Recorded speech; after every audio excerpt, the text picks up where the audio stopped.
season has just been utterly extraordinary. How much of the success is down to the relief that you finally felt at winning a world title and alleviating that pressure? Yeah, I think just winning the World Championship just took so much pressure off me, and yeah, it was just like a massive relief. And I started the season amazingly, won the first event I played in. So those two kinds together just built up sort of a feeling of sort of invincibility, really, and I can just go out there and really enjoy myself. Don't feel like there's any pressure on me anymore. I've kind of done everything I wanted to achieve in the game, reach world number one, be world champion, and it's just sort of a free roll now, just a free shot at all tournaments I play in. I feel very comfortable out there, and just enjoying my snooker more than ever, enjoying playing in these venues, enjoy the pressure of what comes with being the world champion, and just go out there and try and enjoy myself. 6 big titles, 6 different opponents, but I guess in terms of satisfaction, beating Ronnie in Northern Ireland was probably quite near the top of the list.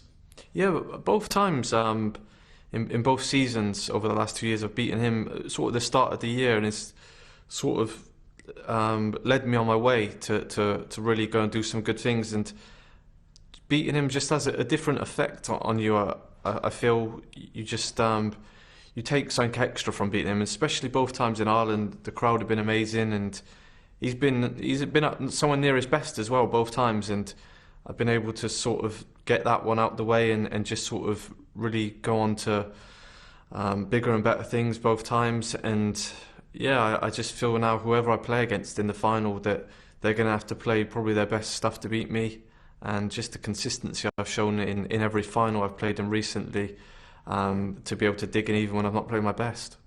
Are you a record seeker? Because where you're sitting now, 2 more ranking titles, and suddenly you're at the back end of that conversation with Mark Williams, then Steve Davis, Hendry, Higgins, and Ronnie. You're getting close to the very top. Yeah, I mean to break any record in snooker is difficult, but to already be on 6 with a couple of events left is amazing for me, and hopefully if I play well I've got a couple of good chances to get to 7 or even 8. And yeah, I think even 6 is going to be difficult, knowing what the standard's like nowadays.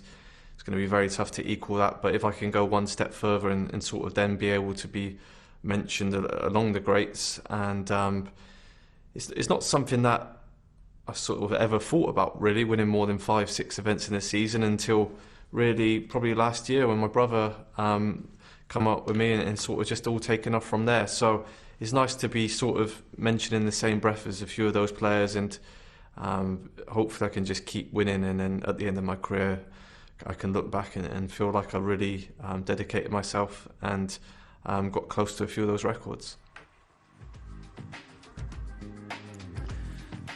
He is a man for the records, and look at this record here, because this is the record for the most centuries in a single season. Of course, Neil Robertson set that back in 2014, but Judd Trump's on 98 at the moment. Now, we've had 19 centuries here at the Marshall Arena this week, 7 of them, I should say, by Stephen Maguire, 6 from Sean Murphy. But Judd Trump's just notched up 1 century this week, but look at that, he doesn't need very many more to break that record of Neil Robertson's. So if he goes deep tonight and makes it into the final, who knows, we might see another of those amazing records tumble this week.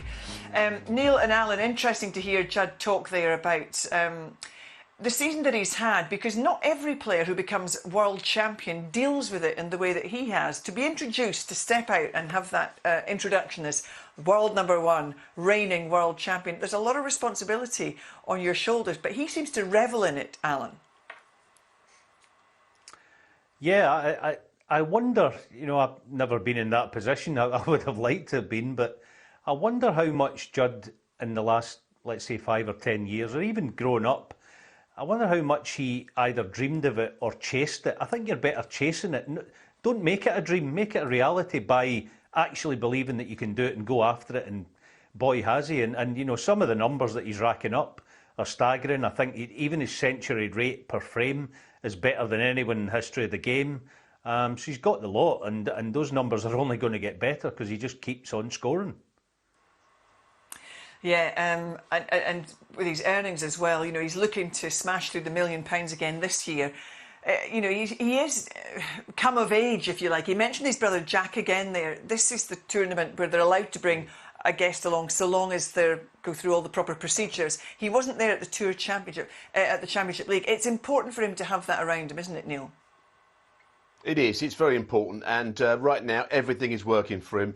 And the good thing about it is when he's not playing well, maybe his opponents don't play well either. But it's another big test for him tonight. I think that tonight is going to be a further development in his progress. Yeah, absolutely. Well, we're going to get that final right here later on this evening. A reminder, we'll be back at 10 to 7 for our conclusion of our first semi-final. Judd Trump and Stephen Maguire. Go and enjoy a little bit of sunshine. We'll be back with you here on ITV4 to discover who our first finalist will be in this year's Tour Championship.